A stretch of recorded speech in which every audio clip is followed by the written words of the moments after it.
जय हिंद। आप सभी देशवासियों को गणतंत्र दिवस अर्थात रिपब्लिक डे की ढेर सारी शुभकामनाएं। हम ये समझते हैं कि इंडिपेंडेंट डे, संविधान दिवस और रिपब्लिक डे में क्या अंतर होता है, इसको थोड़ा बारीकी से समझते हैं। और संविधान को 2 महीने लेट क्यों किया गया, बना के उसे लागू क्यों नहीं किया गया था, 2 महीने बाद क्यों लागू किया गया। देखिए, 15 अगस्त 1947 को हम आजाद हो गए, हम अंग्रेजों से आजाद हो गए। हालांकि उस समय भी हमारे ऊपर फ्रांस का कब्जा था और पुर्तगालियों का कब्जा था।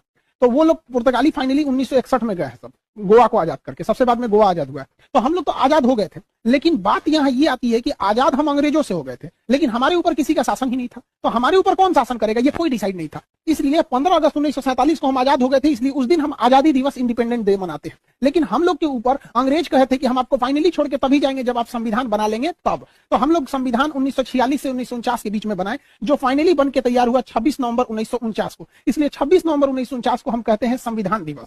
तो आजाद हो गए, संविधान हो गया यहाँ पे। लेकिन जब तक ये संविधान लागू नहीं हो जाता, हम कैसे कहेंगे हमारे ऊपर किसका शासन चल रहा है। रियलिटी में देखिएगा हमारे ऊपर किसका शासन है, संविधान का। सुप्रीम कोर्ट, प्रधानमंत्री, राष्ट्रपति, नीचे से ऊपर तक सब संविधान के अधीन काम करते हैं। तो संविधान बन गया था लेकिन लागू ही नहीं हुआ था। इसे 2 महीना बाद लागू किया गया। 26 नवंबर 1949 से 2 महीना जोड़ेंगे तो वो 26 जनवरी 1950 हो जाएगा। जिस दिन संविधान लागू हुआ उस दिन हम लोग मनाते हैं रिपब्लिक डे। और रिपब्लिक डे का मतलब होता है भारत एक रिपब्लिक है, अर्थात यहाँ के राष्ट्रपति जो है वो खानदानी नहीं होंगे, वंशानुगत नहीं होंगे, बल्कि चुन के आएंगे। राष्ट्रपति और प्रधानमंत्री हम लोग के यहाँ चुन के आते हैं और इन्हीं लोग का हमारे ऊपर शासन रहेगा। इस वजह से जिस दिन हम आजाद हुए उस दिन को हम 15 अगस्त यानी स्वतंत्रता दिवस, इंडिपेंडेंट मनाते हैं। संविधान जिस दिन बनकर तैयार हुआ था कि उसको मनाते हैं 26 नवंबर को संविधान दिवस। लेकिन जिस समय हमारे ऊपर उस संविधान को लागू कर दिया गया, हम लोगों को संविधान के अधीन किया गया, उस दिन को हम मनाते हैं 26 जनवरी के रूप में, रिपब्लिक डे के दिन।